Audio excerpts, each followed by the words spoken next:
Evangelho de Marcos, capítulo 1, versículo 15.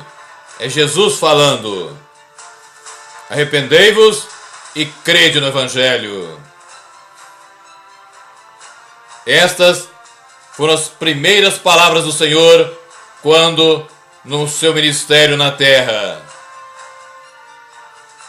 Jesus, depois de mais ou menos 30 anos de preparação, ele começou com essas poucas palavras, mas elas trazem em si três das principais palavras de todas as Escrituras: arrependimento, fé e evangelho.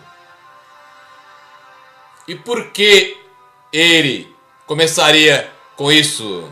Ele poderia começar com inúmeras outras coisas, mas assim como está em Mateus 3:2, quando a palavra veio a João Batista, e depois também em Mateus 4:17, as palavras de João Batista e também as primeiras palavras de Jesus, segundo o Evangelho de Mateus, foram: arrependei-vos, porque é chegado o reino dos céus. Ele está nos mostrando que a primeira atitude, aquilo que primeiro nós precisamos ter em nós para recebermos a fé que salva, chama-se arrependimento. Sem o arrependimento, nós não podemos de fato entrar no reino dos céus, e muito menos caminhar no caminho que o Senhor traçou para nós para alcançarmos os céus. O arrependimento envolve a confissão dos pecados e deixá-los. Portanto, é uma mudança literal de vida. É não somente a convicção de pecados, mas também é deixarmos aquilo que fazemos de errado para fazermos o certo segundo o que a palavra de Deus nos ensina. Em outras palavras, amarmos o que Deus ama e odiarmos o que Deus odeia. O arrependimento, eu repito, é a porta de entrada para o reino dos céus. Somente aquele que se arrepende de seus pecados, que tem uma mudança total de vida, ou seja, dos seus pensar, do seu falar, do seu agir, de todo o seu ser, pode estar com o coração pronto para receber a verdadeira fé que salva. Pois a verdadeira fé que salva é também a fé que obedece. E a fé que obedece, estando ligada ao arrependimento, é que me leva a ter condições para crer no Evangelho, para crer na palavra que o Senhor veio nos dar, para que o ensinamento do Senhor seja vivo em nós. Nas próprias palavras do Senhor, no Evangelho de João, capítulo 6, as minhas palavras são espírito e vida. Para que essa vida que o Senhor veio trazer esteja em nós, nós precisamos caminhar do arrependimento para a fé e para a palavra viva do Deus vivo através do Evangelho. Pois Romanos 1,16 nos diz que é o Evangelho, que é a palavra de Deus, que é o poder para a salvação de todo aquele que crê. É o Evangelho, e tão somente o Evangelho que o Senhor veio trazer, o poder do Altíssimo Deus para nos dar a vida nova em Jesus. Não existe um evangelho humano, não existe uma fé puramente humana, mas somente aquela que vem da palavra de Deus. Somente a palavra de Deus é a fonte da verdadeira fé. Pois Romanos 10:17 diz: a fé vem pelo ouvir e ouvir a palavra de Deus. Mas ouvir a pregação, ouvir a palavra, meditar na palavra, mas na verdadeira palavra de Deus. E por que eu insisto tanto nisso? Porque há inúmeras pregações, há inúmeros evangelhos paralelos e falsos que não são o evangelho de Cristo. Nessas próprias palavras do Senhor, essas primeiras palavras dele, arrependei-vos e crede no evangelho, nós entendemos que o seu evangelho é aquele que prega o arrependimento para mudança de vida.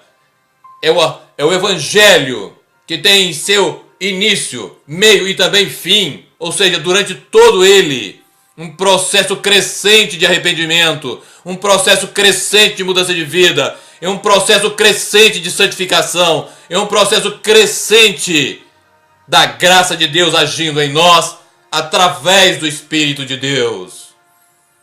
Nós não podemos negar aquilo que Deus tem de melhor, aquilo que o Pai nos deu de melhor, o seu Filho Jesus e a sua sagrada revelação, a sua suprema revelação que está em Jesus Cristo, nosso Senhor.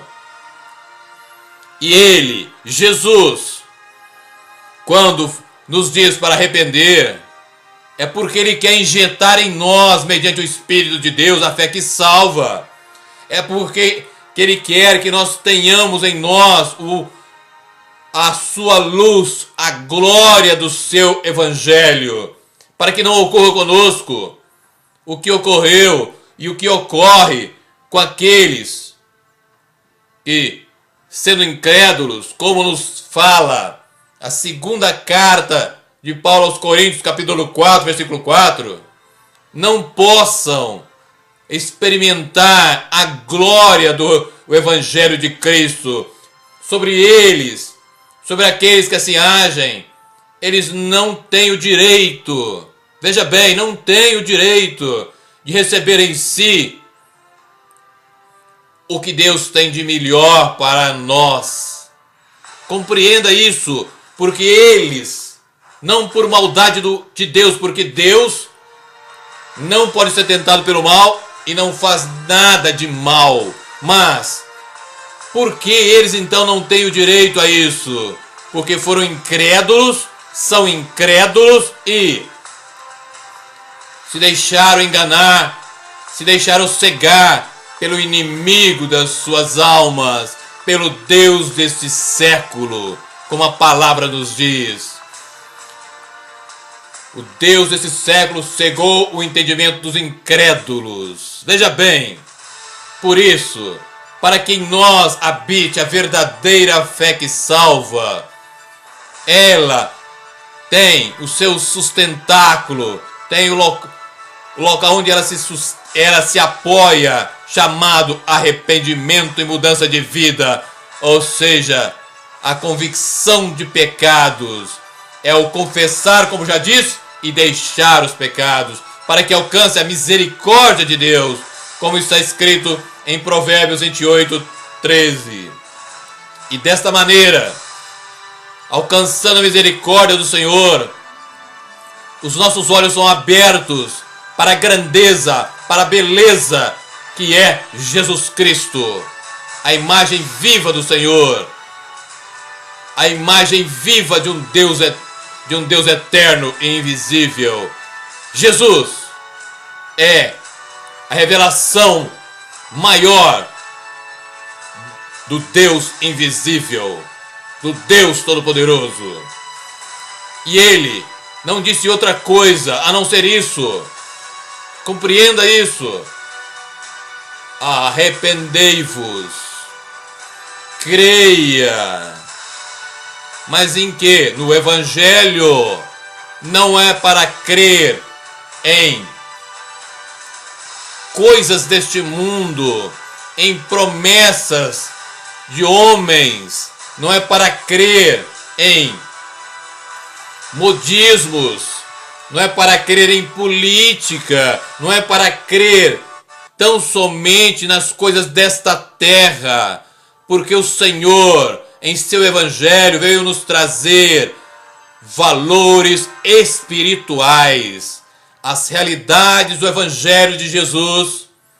Os valores do evangelho de Jesus são espirituais e nunca mundanos.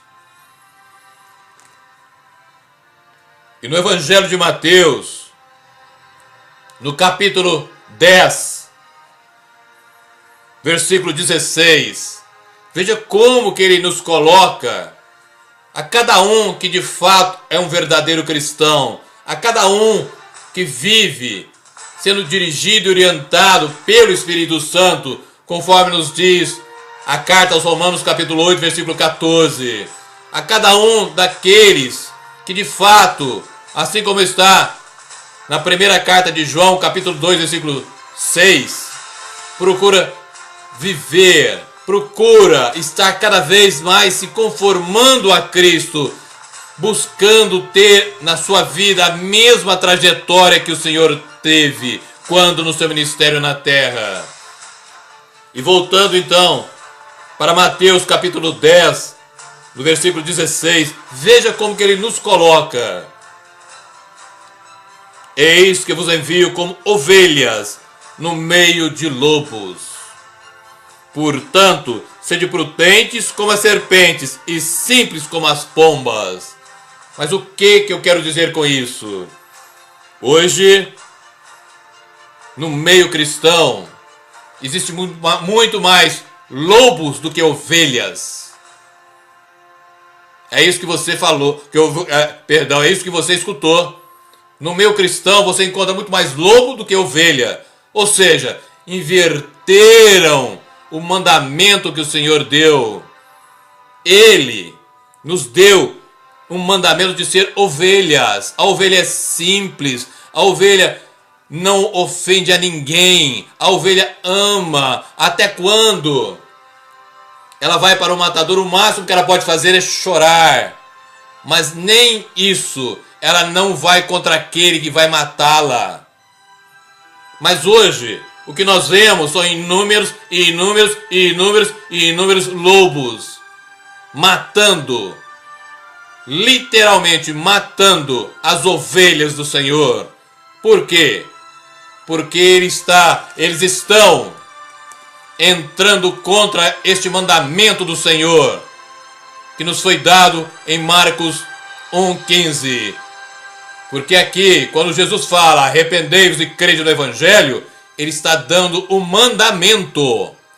Isso não é pedido dele, ele está dando o mandamento do Senhor. Assim como nós vemos também em Atos 17:30, arrependimento nos é dado como mandamento. E em seguida, ele nos fala, arrependei-vos, crede. E crede no Evangelho. Não crede nas conversas fiadas, perdão da expressão, de tantos pastores. Porque não há outra forma de definir. São pessoas que só têm o título de pastor, que só têm o título de ministros da palavra, mas não tem nada a ver com a santa palavra de Deus. E por isso, nós precisamos ser simples como as pombas e prudentes como as serpentes. Entenda isso, porque no versículo seguinte, ele vai nos dizer também, Mateus 10, no versículo 17, acautelai-vos, porém dos homens, porque eles vos entregarão aos sinédrios e vos açoitarão nas suas sinagogas. Sinagogas são local de adoração. E aqui então nós colocamos, nas suas sinagogas, nas sinagogas destes que não são ovelhas, mas que são lobos, e que estão em suas, não de Deus, nas suas igrejas, destruindo as ovelhas do Senhor, desviando-as do rumo certo da salvação, e não vivendo e muito menos transmitindo o santo mandamento de Jesus. Veja bem, antes, no próprio Evangelho de Mateus, no capítulo também 10, mas a partir do versículo 5 até o 8, você vai entender por que eu estou insistindo nisso. Porque aquele que é chamado a pregar o Evangelho, que é chamado a levar a boa nova do Senhor, deve fazer exatamente isso que está dito aqui, sem se desviar um segundo sequer. Mateus 10, a partir do versículo 5. Jesus enviou estes 12, ou seja, os 12 apóstolos. Ele lhes ordenou dizendo: não entreis pelo caminho das gentes, nem entrareis em cidades samaritanas agora, mas ide antes as ovelhas perdidas da casa de Israel, e indo pregar dizendo: é chegado o reino dos céus. E no 8, curai os enfermos, limpai os leprosos, ressuscitai os mortos, expulsai os demônios. E agora, de graça recebeste e de graça dai. Compreenda isso. Um verdadeiro ministério bíblico tem que ter nele o ensino segundo o que o Senhor quer, a pregação de Jesus Cristo, conforme nós também vemos em Atos 5:42, os apóstolos fazendo isso depois de Pentecostes, mas também a cura e a libertação. Em primeiro lugar, pregai e ensinai. E em seguida ele fala: curai os enfermos. Em seguida, limpai os leprosos. E lepra na Bíblia, todos sabemos que também significa o pecado. Portanto, tire, limpe, mostre o pecado que está corroendo as almas, que está corroendo cada um daqueles que estão ouvindo as suas pregações e os seus ensinos.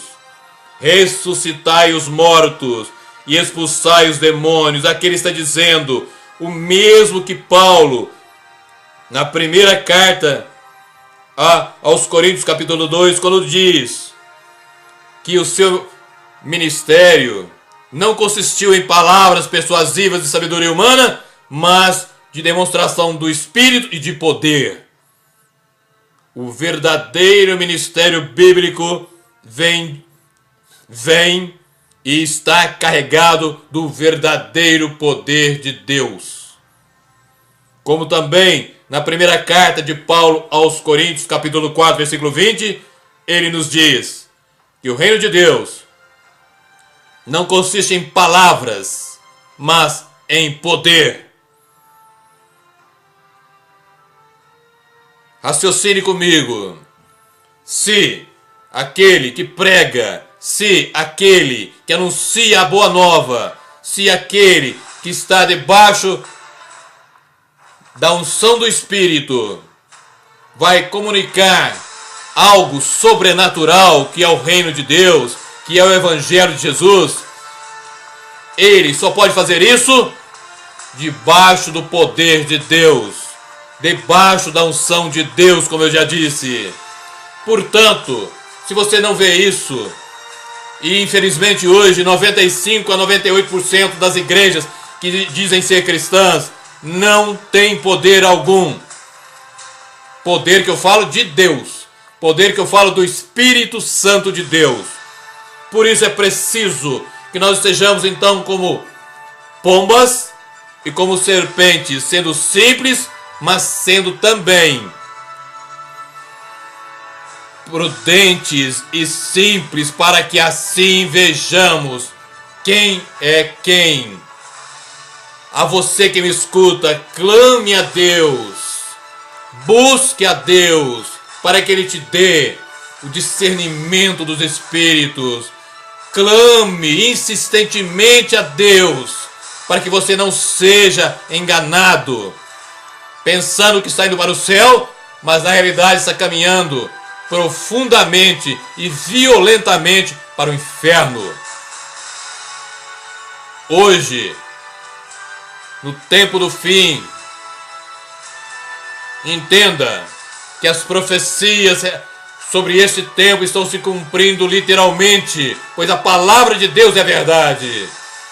E hoje é dito que haveriam inúmeros e inúmeros falsos profetas e falsos cristos que fariam tão grandes sinais e prodígios que, se possível fosse, enganariam até os escolhidos, até aqueles que de fato são cristãos. E se você quer de fato saber quem é um verdadeiro cristão, vá até as bem-aventuranças, porque ali é a tradução, em poucas palavras, daquele que é um verdadeiro cristão, seja ele um cristão do banco, seja ele aquele que exerce algum cargo na igreja, seja ele pastor, seja ele ministro da palavra, seja ele pregador. Se ele não estiver aqui, se ele não estiver nas bem-aventuranças, vivendo isso, ele não é um cristão. Ele não é cristão, eu vou repetir, não é cristão. E isso, em primeiro lugar, vale para mim que falo e para você que escuta.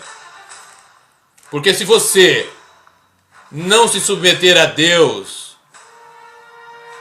você não terá condições de resistir ao inimigo que atua através dele. Tiago 4,7 diz: sujeitai-vos a Deus, em primeiro lugar. Depois, resisti o diabo e ele fugirá de vós. Sujeitai-vos a Deus, resisti o diabo e ele fugirá de vós. Em primeiro lugar, sujeição a Deus para tudo. E, portanto, cumprindo o mandamento que o Senhor nos deu desde as suas primeiras palavras nessa terra, em seu ministério. Arrependei-vos e crede no Evangelho. E voltando aqui para Mateus 5. Como que você vai conhecer, então, um verdadeiro cristão? Se o seu pastor, se aquele que prega na igreja, se aquele de quem você escuta pregações, inclusive de mim mesmo, veja se encaixa nisso que eu te digo. Capítulo 5 de Mateus, a partir do versículo 3. Em primeiro lugar, pobre de espírito. Quem é pobre de espírito? Aquele que é vazio de si.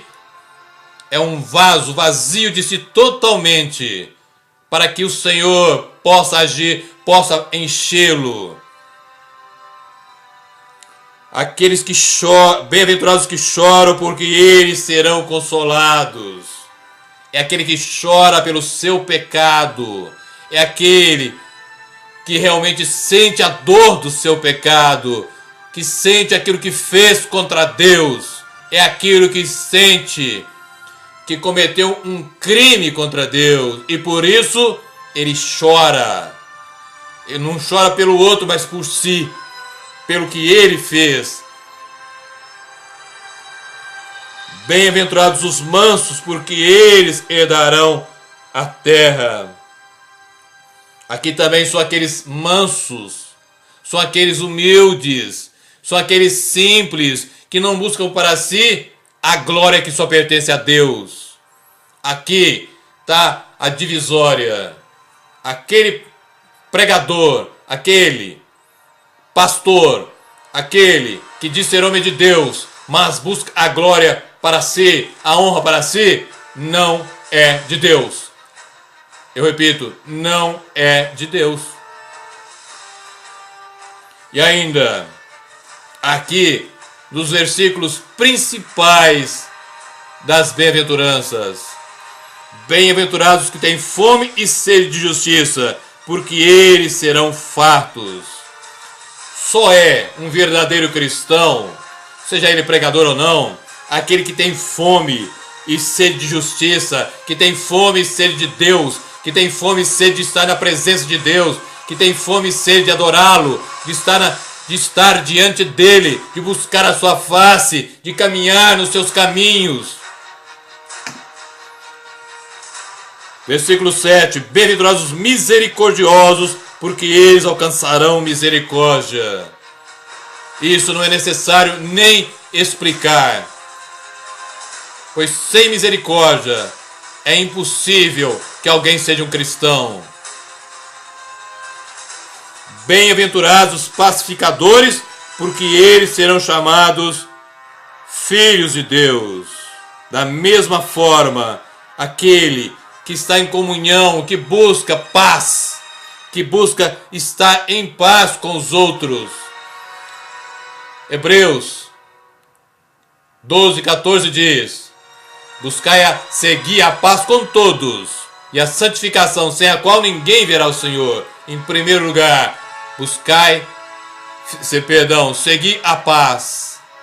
Jesus, em João 16:13 diz: em mim tenhais paz, ou tenhais alegria em mim, mas tenha bom ânimo, eu venci o mundo. O início de tudo, a paz é em Jesus, a paz é nas coisas dele, porque no mundo são aflições. E no versículo 8: bem-aventurados os limpos de coração, porque eles verão a Deus. Eu creio que esse também nem precisa explicação alguma. Sem ser limpo de coração, sem santificação, ninguém vai para o céu. Não é que você não peca, como já disse antes, mas a cada dia você se parece mais com Cristo. A cada dia você depende mais do Espírito Santo. A cada dia você está na dependência maior do Deus Altíssimo. Esteja com o coração limpo e sempre mais limpo. E agora também um dos principais que define se uma pessoa é ou não cristã. Bem-aventurados que sofrem perseguição por causa da justiça, porque deles é o reino dos céus. E eu completo no 11. Bem-aventurados sois vós, quando vos injuriarem e perseguirem, e mentindo, disserem todo o mal contra vós por minha causa. Veja bem, todo verdadeiro cristão sofre perseguição, sofre oposição, sofre marginalização. Por quê? Não é porque está em débito com a sociedade, não, é porque ele de fato está vivendo e buscando a cada dia, como disse no início, ser mais semelhante a Cristo, vivendo como o Senhor, buscando as coisas do Senhor, buscando as coisas do alto e não as coisas da terra. E ainda, Jesus continua: bem-aventurados sois vós, como eu já li, quando vos injuriarem, veja bem, e perseguirem, e mentindo disserem todo o mal contra vós por minha causa. Se você é perseguido por causa de Jesus, dê glórias a Ele. Porque Pedro diz que quando isso ocorre, o Espírito da graça de Deus está sobre nós. E no versículo 12, Jesus diz, completando: exultai e alegrai-vos, porque é grande o vosso galardão nos céus, porque assim perseguiram os profetas que foram antes de vós. Portanto, se você é perseguido, dê glória a Deus. Mas se você não é, pense e tenha temor a Deus, porque se você não é perseguido por causa de Jesus, por causa do cristianismo, é hora de você questionar se de fato você nasceu de novo, se você é um verdadeiro cristão. Então entenda agora, coloque tudo isso para você e para aquele que exerce qualquer tipo de liderança na sua igreja. Veja se ele encaixa nisso, porque isso é o resumo que o Senhor deu para que sejamos mais semelhantes a Ele. Guarde as bem-aventuranças no seu coração, viva-as a cada dia mais e busque o reino dos céus como tesouro que Jesus disse em Mateus 13. Jogue tudo fora para que você possa alcançar a pérola que ele disse. Se dê a ele mais e mais e mais, para que você possa ter ele como Pai, ter ele como Senhor, sabendo que você, assim como eu, se formos de fato verdadeiros cristãos, somos vasos de barro. Veja bem o que nos diz a segunda carta de Paulo aos Coríntios, capítulo 2, a segunda carta de Paulo aos Coríntios, capítulo 4, versículos 7 e 9.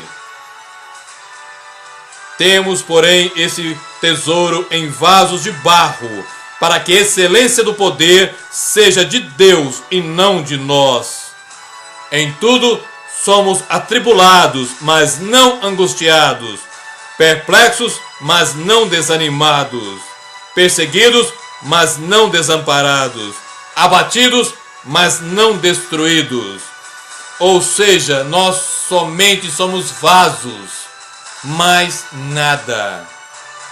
O poder, a excelência, a glória, todas as coisas pertencem a Deus. E finalmente, na mesma carta de Paulo aos Coríntios, na segunda, no capítulo 6, a partir do versículo 14 até o 18, nós vemos como que nós temos que nos portar nesse mundo. E portanto, se aquele que é seu pastor, se aquele que prega na tua igreja não vive isso, também não é cristão. Não pode ser cristão. Não existe, pois eu repito, a autoridade maior para dizer quem é alguma coisa é a palavra de Deus. Não sou eu, nem o seu pastor, é a palavra de Deus. Pois a palavra de Deus deu a nós a vontade de Deus, revelou a vontade de Deus.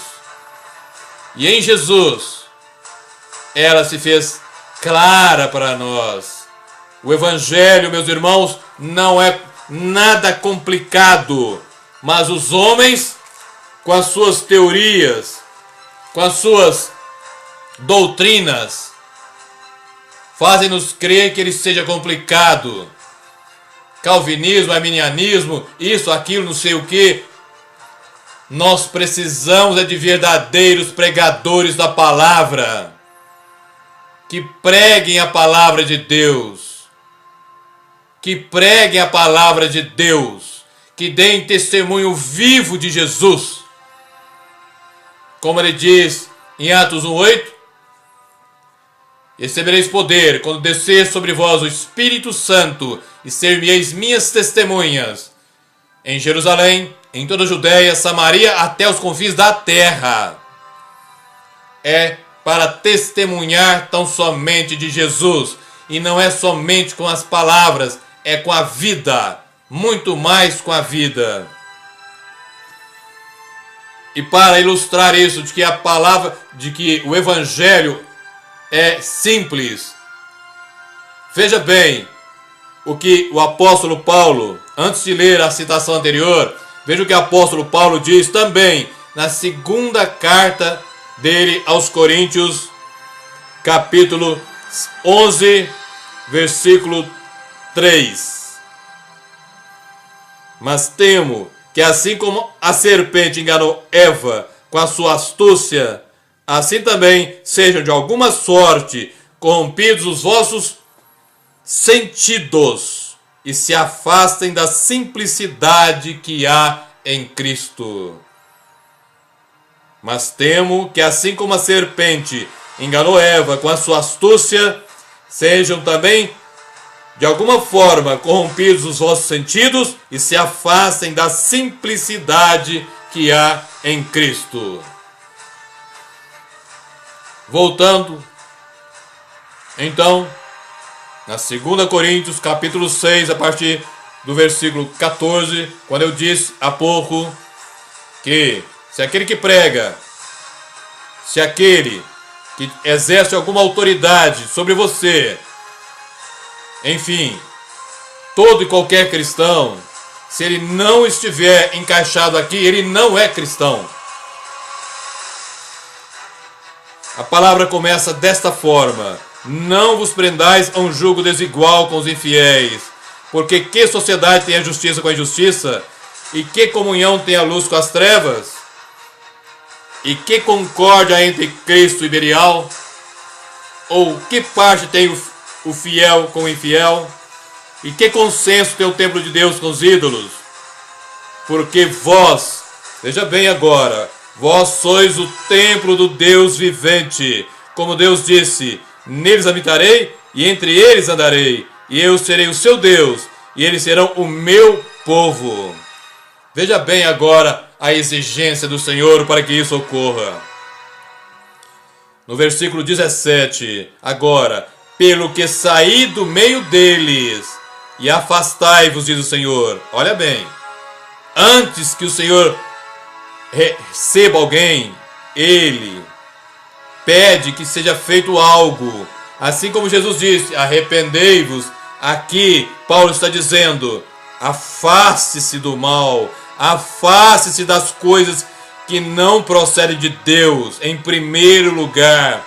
E continua dizendo, e não toqueis nada imundo, e eu vos receberei. Aí então ele diz, no versículo 18, e eu serei para vós, e pai, e vós sereis para mim, filhos e filhas, diz o Senhor Todo-Poderoso.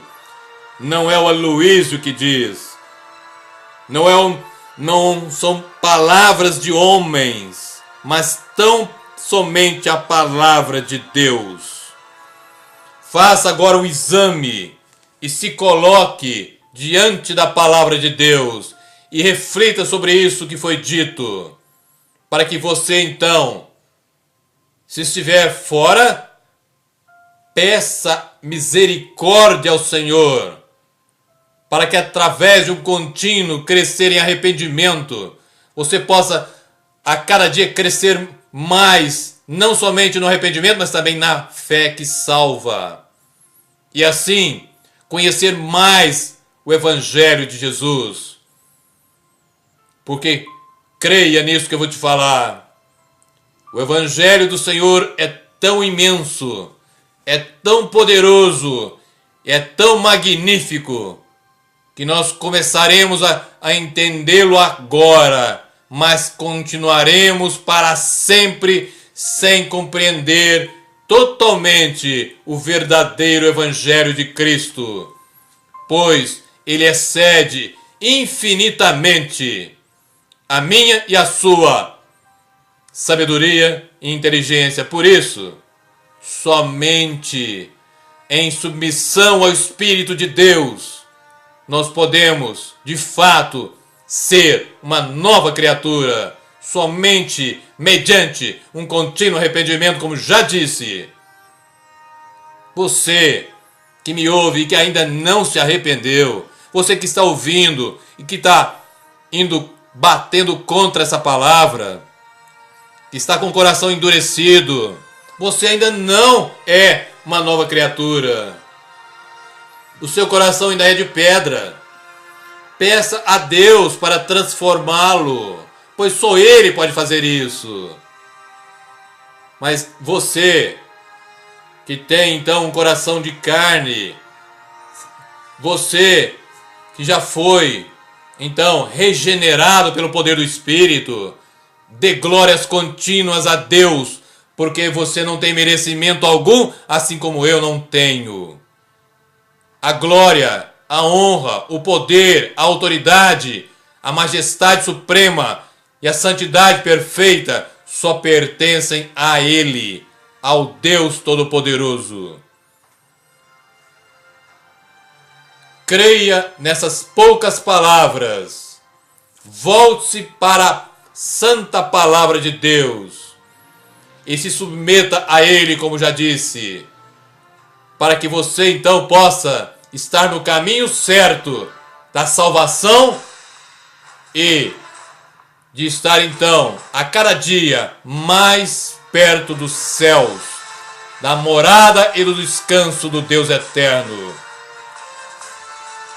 E assim você esteja vivendo não o evangelho humano, mas o evangelho da cruz de Cristo. Em nome de Jesus Cristo. Amém e amém.